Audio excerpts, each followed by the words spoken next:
5 seconds.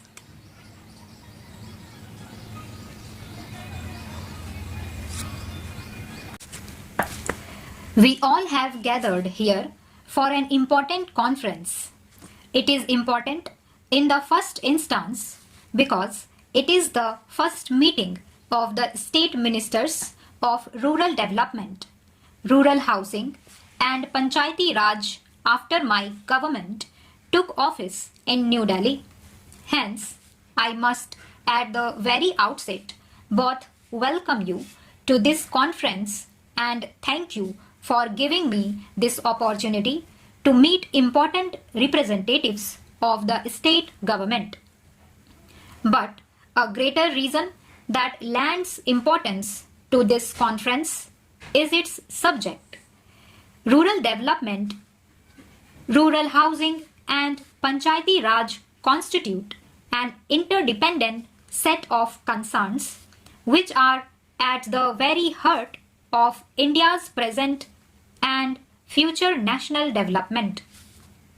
Precisely because of this reason, they are at the heart of the national agenda for governance, which is the blueprint of my government's policies and priorities. To explain the importance of rural development in the context of our common dream of building a new India is to blabber the obvious. India is a land of villages. Between 60 and 70% of our population live in villages and is engaged in agriculture and allied activities. When it is said that India is an ancient nation, and this fact makes all of us proud, it is well recognized that what constitutes her rich heritage is her village-based culture and agriculture. It is on the solid foundation of this ancient culture that India is emerging as a potentially strong and modern economy. I have used the term potentially with deliberate intent and emphasis. It points to a historic possibility well within our reach.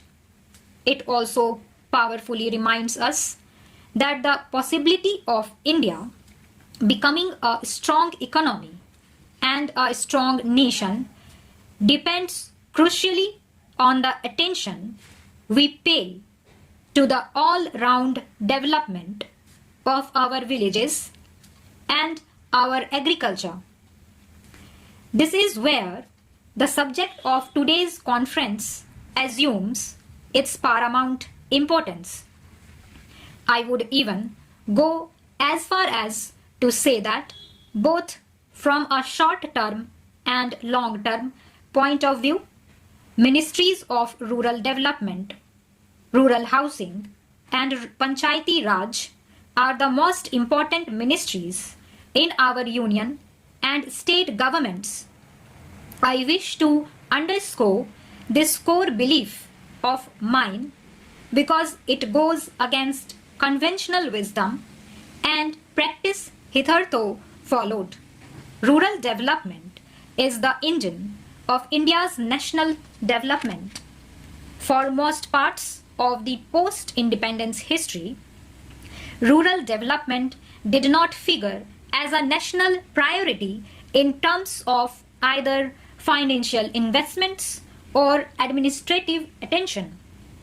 The result is there for all to see.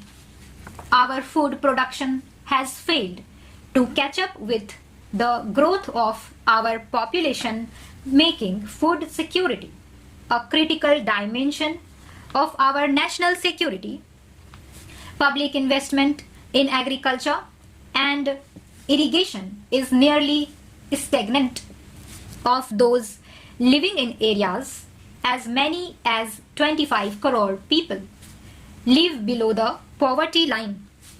We need as many as 2 crore houses to be built or upgraded in rural areas in order to provide decent habitat to our rural poor.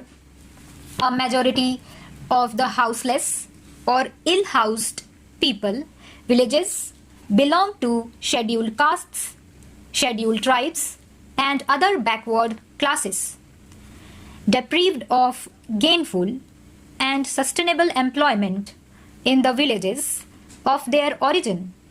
Millions of them migrate to towns and cities each year. There too, they live a life of deprivation. Let us look at another face of the contemporary Indian reality. We pride ourselves in being the largest democracy in the world, and rightly so, but what is the health of our democracy and the grassroots level in our village panchayats? We have to admit that we as a nation have failed to tend the roots. When the roots are not well nourished, the tree cannot be very healthy. Thus, we see a cruel paradox. Village India, which has sustained our culture and economy, has been condemned to the state of backwardness. I am not here criticizing anybody or any party or any government. Let us admit that this has been our collective failure as a nation. And let us use the recognition of this bitter truth as the basis of a strong national consensus to give the top priority to rural development.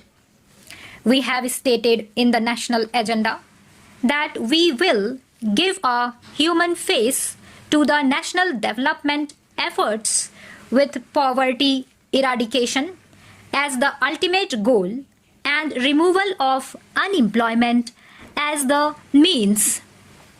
We have set for ourselves the goal of Berojgari Hatao, and we recognize that to achieve this goal, we have to upgrade the attack on unemployment and poverty into a national movement. Specifically, we are committed to provide drinking water to every village. We are committed to making our country hunger-free in the next 10 years. Towards this end, we will be earmarking 60% of the plan funds for agriculture, rural development, and irrigation. Besides, we have stated that in our endeavor to facilitate construction of 20 lakh new housing units each year for the very poor people,